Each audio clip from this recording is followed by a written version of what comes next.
My name is Jane Eller, and I am a member at large of the Keep Lexington Beautiful Commission. The Keep Lexington Beautiful Commission is an affiliate of Keep America Beautiful, and people are most familiar with them. If you'll recall, back in the 60s and 70s, they had an ad with the Native American gentleman who cried when we saw the litter. That's one of their obviously great creations, but they continue to be very active all across the country, and we are one of their affiliates now. Keep Lexington Beautiful Commission focuses on all sorts of different things, different kinds of litter. We do litter surveys once a year. We do cleanups. The Great American Cleanup is a big part of what Keep Lexington Beautiful does. We're working on graffiti, trying to reduce graffiti. But one of the other things that we're trying to work on is cigarette litter prevention. Cigarette butts thrown on the ground are the major source of litter in the country. They're the #1 thing that is littered. Now they're small, so as a percentage of litter, they're not as much, but they are the #1 thing that is littered. And so we have a program in Lexington, it's been going on for 2 years, to look at what we can do to reduce that. Cigarette litter, I think it's kind of funny. People laugh about it, cigarette butts, haha. But it is both unsightly and a real threat to water quality because cigarette butts do not biodegrade. They just sit there and disintegrate, and all of those chemicals, which are toxic, get into our water.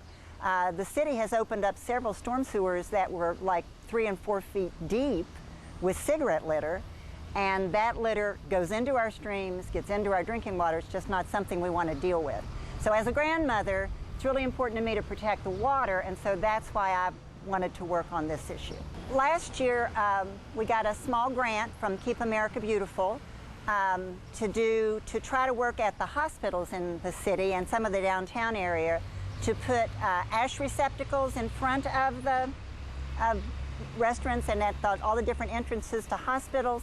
One of the things that's happened is as we have enforced non-smoking laws inside buildings, it's moved the smokers out to the sidewalks, and then they throw their cigarette butts into the street, and then that gets into the storm sewers.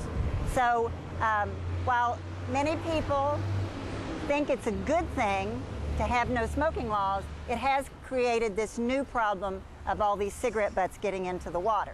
So we went to the hospitals first, and we gave them lots of ash receptacles, we gave them pocket ashtrays, we gave them educational materials, and they did education with their employees and had ash receptacles ready for everybody, and they did counts of cigarette butts before they did the program and then after. And there was like an 80% reduction, so it was really a success. In addition to that, we ran a big PR campaign. You probably saw the cigarette litter fairy, who was kind of frustrated by every time she picked one up, another one appeared. We had lots of wonderful free advertisement from some of the local media to help us.